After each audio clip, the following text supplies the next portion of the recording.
modern day brand does so much more than just sells a product, right?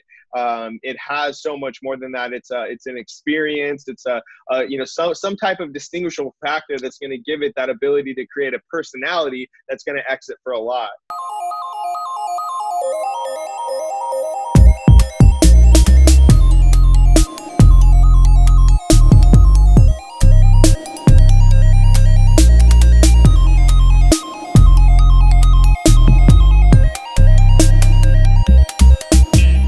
What's up, guys? Chase Harmer here from the Chase Harmer podcast. And, the spaces that I'm involved in as the fintech space, and that's a general blanket statement, but there's a lot of things and a lot of needles that are moving over the last 2-3 months. TSYS acquired a bunch of different companies for billions of dollars, and then Global just bought TSYS for $21.5 billion. Stripe just had another round of financing that valued them at $35 billion. And these are brands. These are like iconic brands that people know about. They're monsters that move slow, but they also work with many different people. And I want to know from a marketer's perspective, what's the difference between growing a brand and selling a product? And I brought on my man, Jordan Menard, who's part of our paid certified team here, but also works with many other different giants in the e-commerce space. And I'm honored to have him here and part of our platform, but just want to focus on the differences between building a brand, scaling a brand, and selling a product online. And I brought my man on to discuss that. So Jordan, thank you for joining the show today. What's up, dude? It's good to be here. Yeah, when I found out what we were going to talk about, I was pretty hyped. I think this is a big mistake a lot of people make in the e-commerce world. And a lot of what the people that I respect the most in the field, you look at someone who's young and has done a lot. Really obvious example like Josh Elizechi with Snow. He talks a lot about building a brand, and he spoke at iStack where you and I both spoke, where I spoke on media buying and you spoke on processing financials, and he spoke on brand building. And one of the things that he was talking about is the biggest reason that these brands and that are exiting for so much money is because they have this lovable factor to them. They have a personality. They have there's an X factor, or there's something more than just the product they sell. And if you really look at the difference, and in those same conferences, you hear a lot of people warning against, falling victim to just selling a product, because products come and go as technology advances and as trends come in and out. And as, a lot of things change that are way out of a supplier's or much less a marketer's control, the fluctuations, stability of products are going to come and go. You're going to make a lot more money when you can build a brand. And what's interesting, and I think what Josh also points out, is that it takes the same amount of time to do both, right? Yeah. While you're building. Yeah, go ahead. No. I mean, I agree with that. It's extremely painful to build a brand, honestly. And this is why I think a lot of people want to just sell products, because it's a lot easier and you can scale super faster, because especially in a business like ours where you have to build out all the technology first to be able to scale. So it takes years of building. And even with a Snow product, right? All of that stuff had to take place before he could actually put it on the market and actually facilitating the brand concept, right? So that's the biggest thing, and that's what prevents everyone from doing it, right? Is that instead you could just go get the cash hand over foot and go scale out a product and go sell something like hair extensions in e-commerce, which were super popular for a minute and took it's all drop shipping. You don't really have to put any money up front except for the ad spend and the shipping costs for the most part. But at the end of the day, those revenue streams seem to disappear as fast as they come. So when you're looking at making a decision for what you want to do and accomplish in a business, it's all about you building a brand. It's all about building a brand that someone wants to buy. And in an ecosystem like the one that we're in with Pay Certify, it makes sense to focus primarily on the brand, right? It makes sense to focus on the brand first and foremost, but not a lot of people can invest that much in off the bat. You have to have faith like a motherfucker, man. Trust me. The dream is coming. It's coming. Yeah. And you got to sell out every day too. You got to show up every single day. Dude, brutal. Yeah, dude. It does. Weird coincidence too, but this is iced coffee. So if anyone thinks that I'm partying on the podcast, it's just iced coffee. But it's a solo cup factor, Right. I say this though, just so everybody can understand that you bring the heat and you understand what you're doing and who you are. Just give us a little bit of rundown about who Jordan Menard is. It's actually Jordan R. Menard is my middle initial. But yeah, so I'm a media buyer. I started off just straight up as an affiliate about 6 years ago.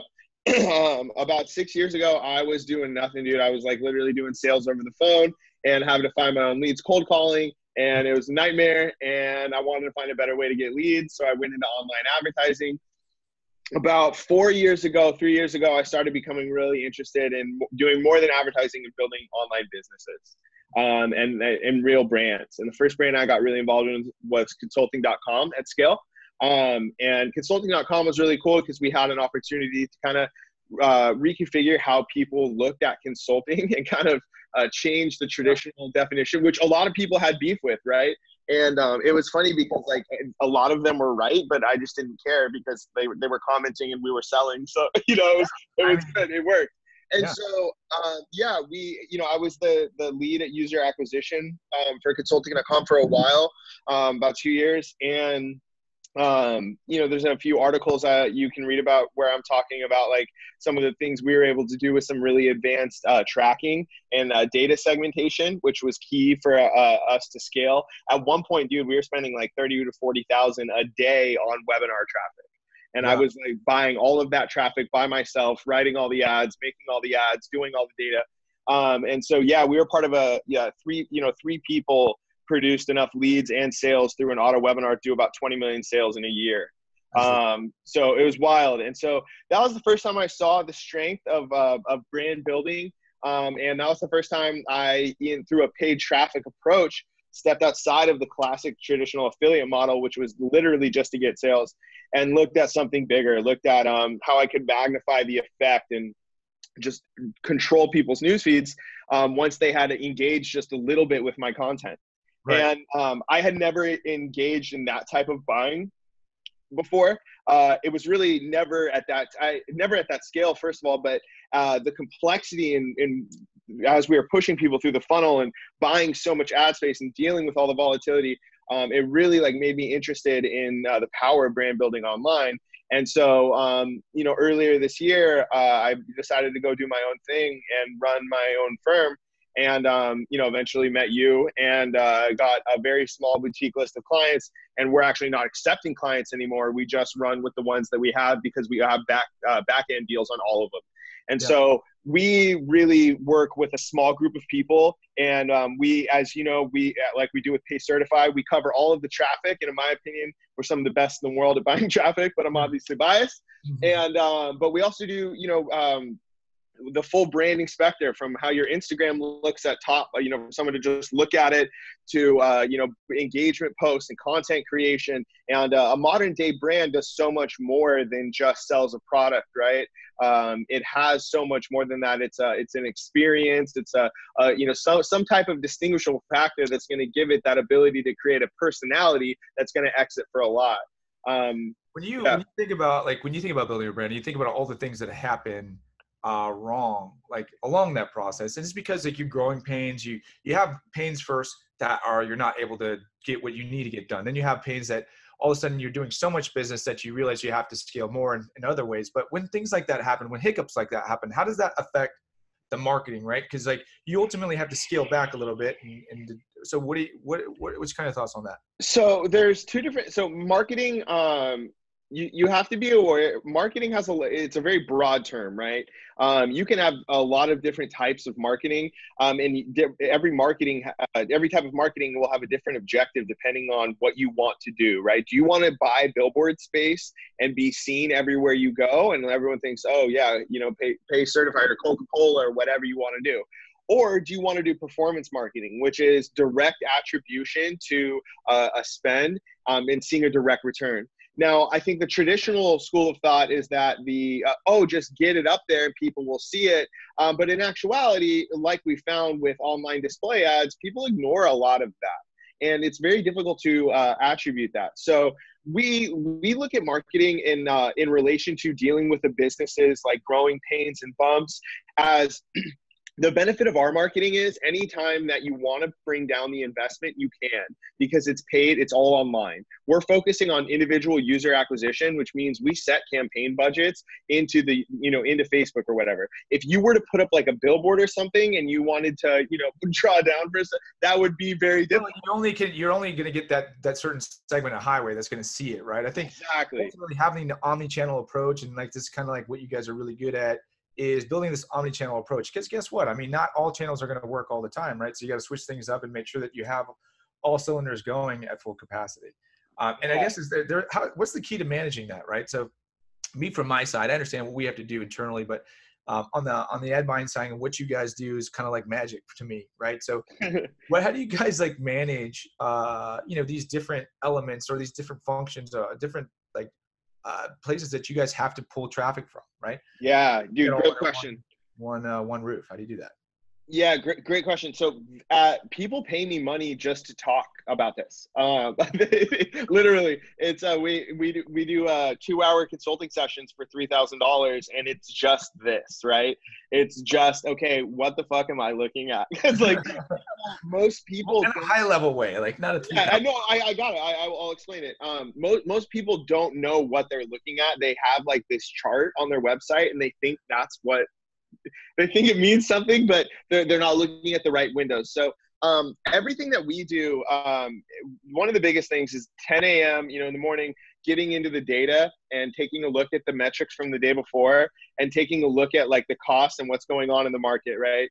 We buy in increments of CPM, which is 1,000 impressions. Gotcha. And that number can be between $40 and $100 for you. If we see lower than 40, we're a little bit alarmed.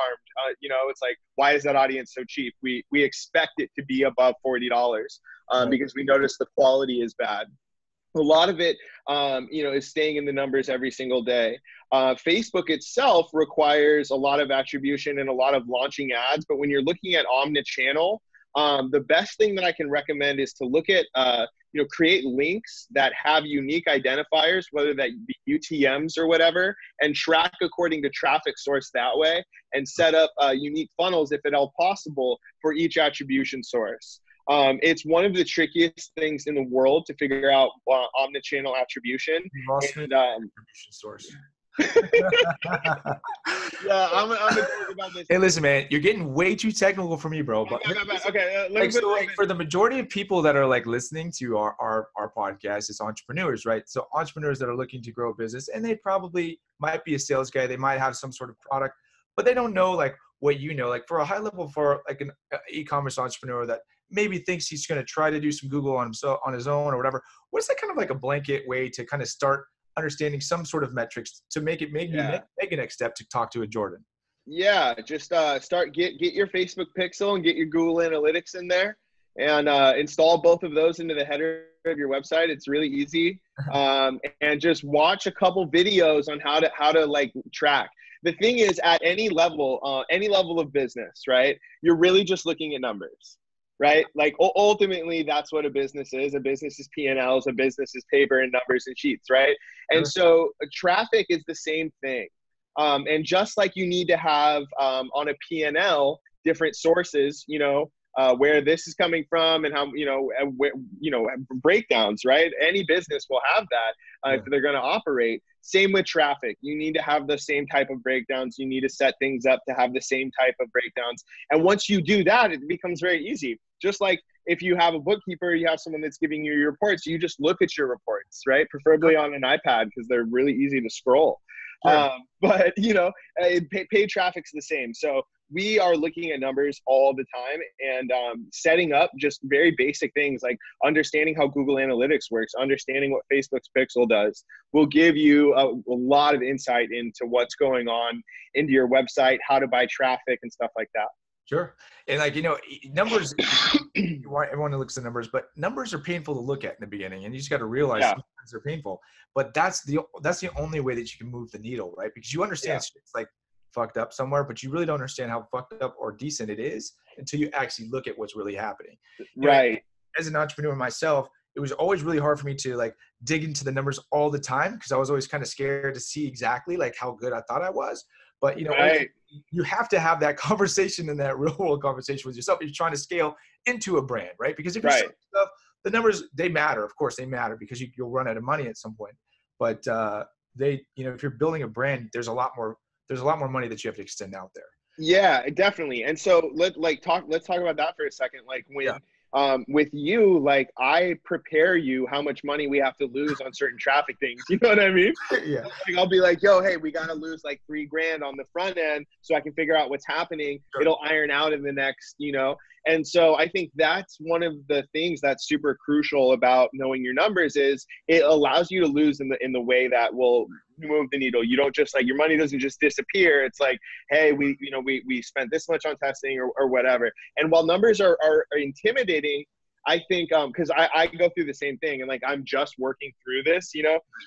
I'm just growing into like, okay, I have to look at my numbers every day, no matter what, even though I don't want. Yeah, I know, like, but I have to. And it's weirdly comforting when you know the truth, right? Because it's like, hey, even if it's like not what I thought, or even if it hurts a little bit, it's like, at least I know now, and I don't have those weird moments where I freak out. And you actually like know like where you're starting to move the needle. Like we can actually really like take actions and start seeing incremental like increases, and ours is jumping, from where we started to where we're going. But like, yeah.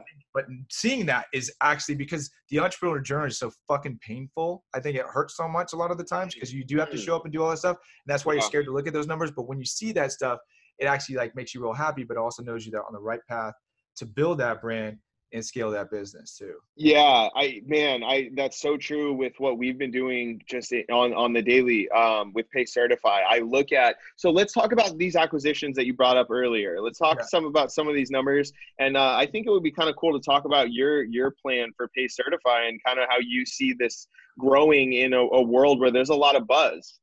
Well, yeah, I mean, the fintech space is generally exciting right now, and it's like kind of like a good place to be. I think anybody that's trying to build a brand, and if they're looking at stuff to do it, look, they're building out a software, doing something in the fintech space is generally a great idea because moving money through online and digitally is kind of where the future is, and everything's changing to digital currency anyway. So of course, yeah, if you're looking to do that, or if you can incorporate that somehow inside of your brand or what you're building, there's always going to be a huge upside to that.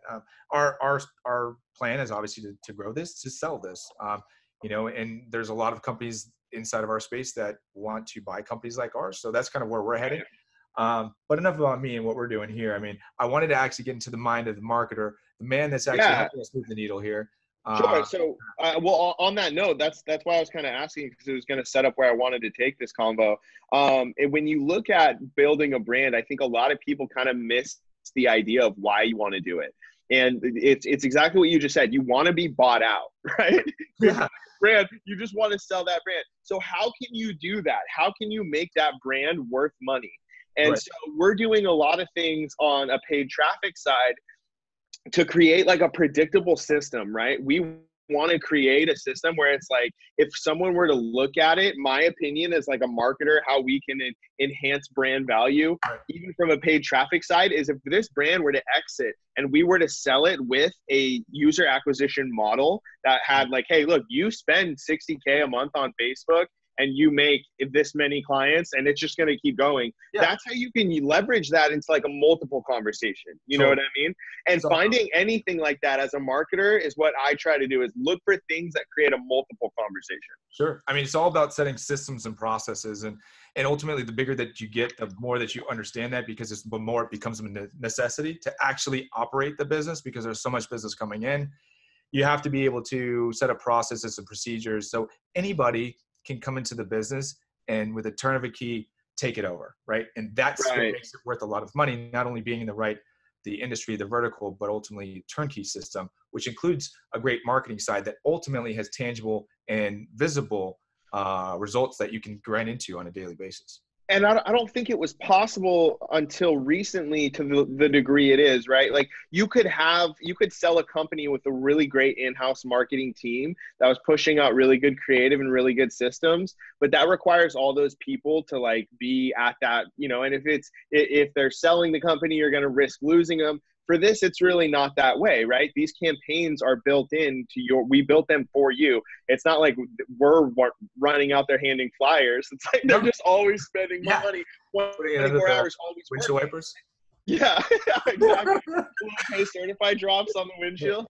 And so, yeah, it's different, when you're looking at, for the first time, the business has ability to make its own, salespeople that are driving 24 hours a day, that are going at all times through these digital automated systems. As a marketer, that's what I'm most interested in.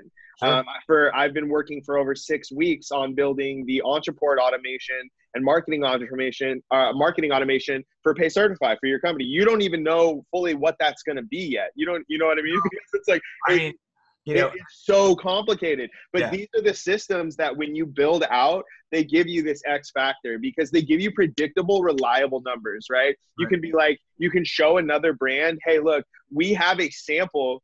Let's say that like Stripe, we're approaching Pay Certify and being like, okay, we see that you guys' market share is growing. You guys, there's a real threat here. A buyout makes sense for us, and they want to negotiate terms. You're going to be able to have a flow that shows like, hey, look, we have 700,000 unique visitors who went through this flow and it converted at this multiple, and all these this ratio, this rate, let's say 2% or whatever, all this stuff is still set up. All these assets are here and this flow is reliable with an actual amount of data. And you use that to, so in my mind, these options were never available to marketers until now.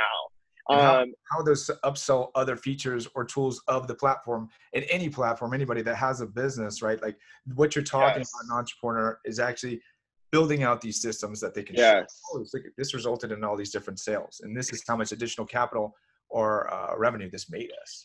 And from a media buying perspective, I think on the forefront of traffic, which I'm looking at every single morning, I'm constantly made aware of the fact that a one-trick pony is just not going to run well in today's race. You need to have multiple offers. You need to have upsells and downsells, and you can't manage them in a cohesive way without some type of like brain software, right? A lot of people use Infusionsoft.